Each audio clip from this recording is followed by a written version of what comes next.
का नाम था रेवोल्यूशन स्क्वायर, क्योंकि फ्रेंच रेवोल्यूशन यहाँ से शुरू हुआ 1789 में। और उस वक्त यहाँ पे एक गिलेटन इंस्टॉल था।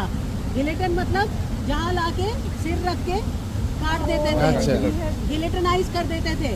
जो भी अगेंस्ट जाता था फ्रेंच रेवोल्यूशन के, उसमें पार्टिसिपेट नहीं करता था, उनको पब्लिकली यहाँ लाके सिर काट देते थे। 2 साल के अंदर अंदर 2000 से ज़्यादा लोगों का सिर काटा गया यहाँ पर, इंक्लूडिंग जो उस समय के किंग थे लुई 16 और उनकी वाइफ मारी एंटोनेट क्वीन, उनको भी यहीं बिहेड करा गया। उसके बाद जब रेवोल्यूशन ख़त्म हो गया तो उनको याद नहीं रखना था इतना मार काट हुआ, इसलिए फिर रेवोल्यूशन स्क्वायर का नाम चेंज करके कॉन्कॉर्ड स्क्वायर रखा। कॉन्कॉर्ड का मतलब to bring people together. Also फिर गिलेटन हटाया और उसके बाद ब्यूटीफाई करने के लिए स्क्वायर को, ये जो ओबलिस्क पिलर दिख रहा है आपको, ये कोई ऑर्डिनरी पिलर नहीं है, 3300 साल से ज़्यादा पुराना है। ये इजिप्ट ने गिफ्ट किया है फ्रांस को।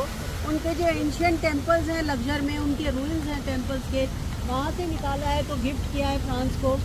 गिफ्ट 2 करे थे, बट उन समय इधर ट्रांसपोर्ट करना बहुत मुश्किल था, बड़े बड़े शिप्स में इतना भारी, तो दे ओनली ब्रॉट 1। और 1836 में ब्यूटीफाई करने के लिए इसको यहाँ पे इंस्टॉल किया, इसको ओबलिस्क कहते हैं।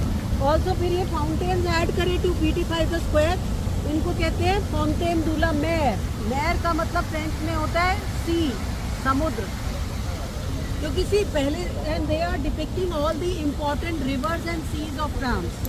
क्यों? क्योंकि पुराने समय में तो कोई एरोप्लेन, ट्रेन, बस, ट्रक नहीं है, सारा ट्रांसपोर्टेशन भी और कम्यूटिंग भी रोड से या शिप से ही होता है, तो ये इम्पोर्टेंट था। और इस वजह से आपको सारी जो स्टैचूज दिख रही है, जैसे अपने यहाँ इंडिया में अपने हिंदू धर्म में होता है ना, मून गॉड भी है, पवन देव भी है, सन सूर्य देव भी है, तो ऐसे ये जो स्टैचूज दिख रही है ये आपको ग्रीक माइथोलॉजिकल स्टैचूज में से है, क्योंकि उनके में भी ऐसे ही होता है। ग्रीक्स में भी हर चीज़ का वो गॉड होते हैं, देवता होते हैं, जैसे अपने होते हैं, तो उनसे इंस्पायर्ड है। क्योंकि सी पूरा यूरोप जो है सबसे पहले इंस्पायर्ड है ग्रीस से।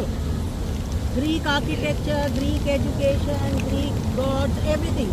उसके बाद then Roman, the next most, जो लास्ट सबसे ज़्यादा इम्पोर्टेंट था वो रोमन। तो ये जो कॉन्कॉर्ड स्क्वायर है, यहाँ पे जो रिपब्लिक डे परेड है, हम लोग जब अभी इधर थे आर्क ऑफ ट्रायम्फ से, वहाँ से शुरू होती है इधर 14 जुलाई को यहाँ ख़त्म होती है। यहाँ पे प्रेसिडेंट सैल्यूट लेते हैं। नाउ यहाँ पे president is the most important person of the country, not the prime minister. और एक जना प्रेसिडेंट सिर्फ 2 बार बन सकता है।